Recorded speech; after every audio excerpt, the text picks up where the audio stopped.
आज हम बात करेंगे छत्तीसगढ़ के अबूझमाड़ जंगलों में हुई उस ऐतिहासिक मुठभेड़ की जिसने माओवादी आंदोलन की कमर तोड़ दी।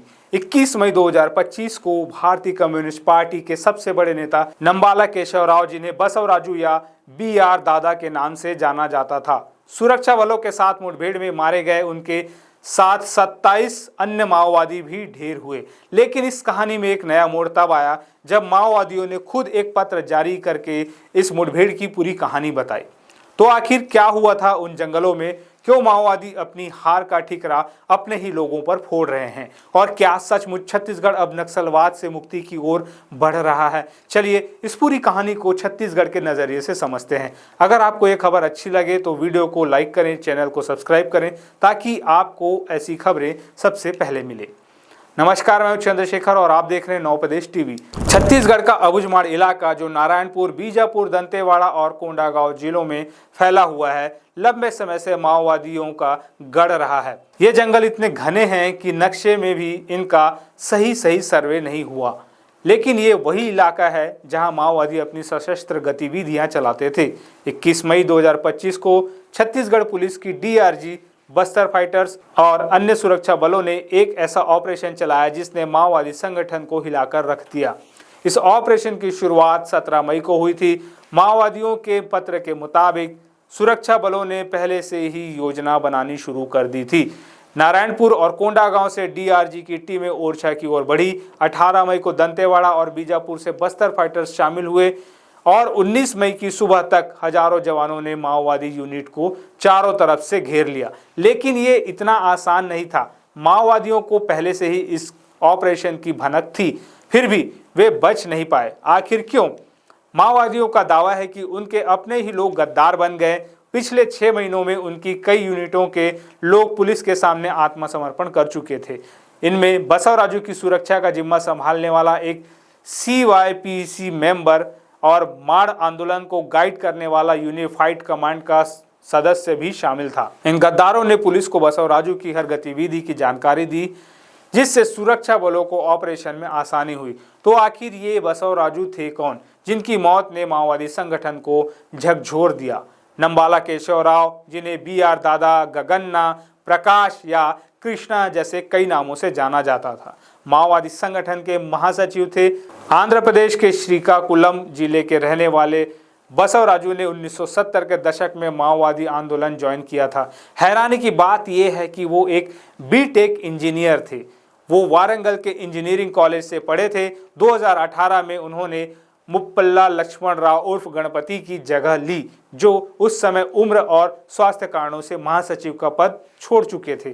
बसवराजू न सिर्फ माओवादी संगठन के महासचिव थे, बल्कि उनकी सेंट्रल कमेटी, पोलित ब्यूरो और पीपुल्स लिबरेशन गुरिल्ला आर्मी में भी अहम भूमिका थी। वो कई बड़े हमलों के मास्टरमाइंड थे, जिनमें 2005 का जहानाबाद जेल ब्रेक, 2010 का दंतेवाड़ा नरसंहार और 2013 का झीरम घाटी हमला शामिल है। लेकिन माओवादियों के पत्र में एक चौंकाने वाला खुलासा हुआ है। बसवराजू को पहले से ही अपनी मौत का अंदेशा था। वो कहते थे, मैं ज़्यादा से ज़्यादा 2-3 साल और जिम्मेदारी निभा सकता हूँ। मेरी चिंता छोड़ो, नया युवा नेतृत्व की सुरक्षा पर ध्यान दो। उन्होंने ये भी कहा था कि शहादतें आंदोलन को कमज़ोर नहीं करती, बल्कि उसे और मजबूत करती है। लेकिन सवाल ये है, क्या उनकी मौत सचमुच माओवादी आंदोलन को खत्म कर देगी? अब चलिए उस मुठभेड़ की पूरी कहानी समझते हैं जो माओवादियों के पत्र और छत्तीसगढ़ पुलिस के दावों से सामने आई है। माओवादियों के मुताबिक उनकी यूनिट में कुल 35 लोग थे। 17 मई से सुरक्षा बलों ने अबूझमाड़ के गुंडे कोट जंगल में घेराबंदी शुरू की। 19 मई की सुबह पुलिस फोर्स उनके यूनिट के करीब पहुंच गई। उसी दिन एक PPC मेंबर अपनी पत्नी के साथ भाग गया, जिसके बाद माओवादियों ने अपना ठिकाना बदल दिया। 20 मई को माओवादी घेराव से निकलने की कोशिश करते रहे, लेकिन हजारों पुलिस वालों ने उन्हें चारों तरफ से घेर लिया। माओवादियों का कहना है कि उनके पास खाने पीने की कोई व्यवस्था नहीं थी और वो 60 घंटे तक भूखे रहे। दूसरी तरफ सुरक्षा बलों को हेलीकॉप्टर से रसद पहुंचाई जा रही थी। 21 मई की सुबह फाइनल ऑपरेशन शुरू हुआ। पहली मुठभेड़ सुबह 10 बजे हुई। माओवादियों ने डटकर मुकाबला किया। उनके कमांडर चंदन ने नेतृत्व करते हुए DRG के जवान कोटलू राम को मार गिराया, लेकिन भारी शेलिंग और गोलीबारी के बीच माओवादी एक एक करके ढेर होने लगे। माओवादियों का दावा है कि उन्होंने बसवराजू को आखिरी दम तक बचाने की कोशिश की, लेकिन जब बाकी सभी शहीद हो गए तब बसवराजू को जिंदा पकड़कर उनकी हत्या कर दी गई। माओवादियों ने बताया कि इस मुठभेड़ में उनके 28 लोग मारे गए, न कि 27, जैसा कि पुलिस दावा कर रही थी। मारे गए लोगों में बसवराजू के अलावा सीसी स्टाफ के नागेश्वर राव उर्फ मधु, संगीता, भूमिका, विवेक और चंदन जैसे बड़े नेता शामिल थे। माओवादियों ने यह भी कहा कि उनके 7 लोग सुरक्षित निकल गए और एक शव कामरेड नीलेश का उन्हें वापस मिला। माओवादियों ने अपने पत्र में कई गंभीर आरोप लगाए। उनका कहना है कि उन्होंने इस इलाके में एक तरफा सीज फायर की घोषणा की थी ताकि शांति वार्ता का माहौल बन सके। पिछले 40 दिनों में उन्होंने कोई हमला नहीं किया था, लेकिन सरकार ने इस सीज फायर का फायदा उठाकर उन पर हमला किया। माओवादियों का यह भी दावा है कि सरकार आदिवासियों को उनकी जमीन से बेदखल कर कॉरपोरेट्स को फायदा पहुंचाना चाहती है। सबसे चौंकाने वाला खुलासा ये है कि माओवादियों को अपनी ही यूनिट के लोगों की गद्दारी ने कमजोर किया। उनके मुताबिक पिछले 1.5 महीने में 6 लोग, जिनमें बसवराजू की सुरक्षा का जिम्मा संभालने वाले भी शामिल थे, पुलिस के सामने सरेंडर कर चुके थे। इन लोगों ने पुलिस को रेकी और ऑपरेशन में मदद की, जिसके चलते माओवादियों को इतना बड़ा नुकसान हुआ। ये मुठभेड़ छत्तीसगढ़ के लिए एक टर्निंग पॉइंट हो सकती है। अबुझमाड़, जो कभी माओवादियों का सबसे सुरक्षित ठिकाना था, अब सुरक्षा बलों के कब्जे में आ रहा है।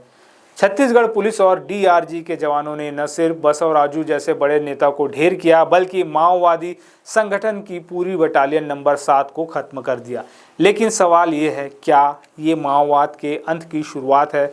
माओवादियों का कहना है कि वो अब अपनी युवा विंग को मजबूत कर रहे हैं। दूसरी तरफ छत्तीसगढ़ सरकार और केंद्र सरकार ने 31 मार्च 2026 तक नक्सलवाद को खत्म करने का लक्ष्य रखा है।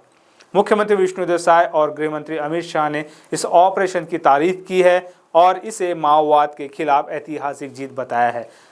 छत्तीसगढ़ के लोगों के लिए ये एक उम्मीद की किरण है। बस्तर और अबुझमाड़ जैसे इलाकों में जहां माओवादी हिंसा ने विकास को रोक रखा था, अब शांति और प्रगति की संभावनाएं बढ़ रही है। लेकिन माओवादियों के आरोपों ने एक सवाल खड़ा किया है, क्या इस मुठभेड़ में सिर्फ नक्सली मारे गए या आदिवासियों को भी निशाना बनाया गया? ये सवाल अभी भी चर्चा का विषय है। ये थी अबुझमाड़ मुठभेड़ की पूरी कहानी, जो माओवादियों के पत्र और छत्तीसगढ़ पुलिस के दावों से सामने आई है। बसवराजू की मौत निश्चित रूप से माओवादी आंदोलन के लिए एक बड़ा झटका है, लेकिन क्या ये आंदोलन पूरी तरह खत्म हो जाएगा या माओवादी अपने युवा कैडर के साथ फिर से उभरेंगे? ये समय ही बताएगा। छत्तीसगढ़ के नज़रिए से देखें तो हमारे जवानों का साहस और शौर्य काबिल तारीफ है, लेकिन साथ ही हमें यह भी सुनिश्चित करना होगा कि इस लड़ाई में आदिवासियों का विश्वास जीता जाए, ताकि बस्तर में सच्ची शांति स्थापित हो सके। आप इस मुठभेड़ के बारे में क्या सोचते हैं? क्या ये नक्सलवाद के अंत की शुरुआत है? अपनी राय कमेंट बॉक्स में ज़रूर बताएं। और हाँ, अगर आपको ये वीडियो पसंद आया तो इसे शेयर करें, लाइक करें और हमारे चैनल को सब्सक्राइब करें। मिलते हैं अगले वीडियो में, तब तक के लिए नमस्कार।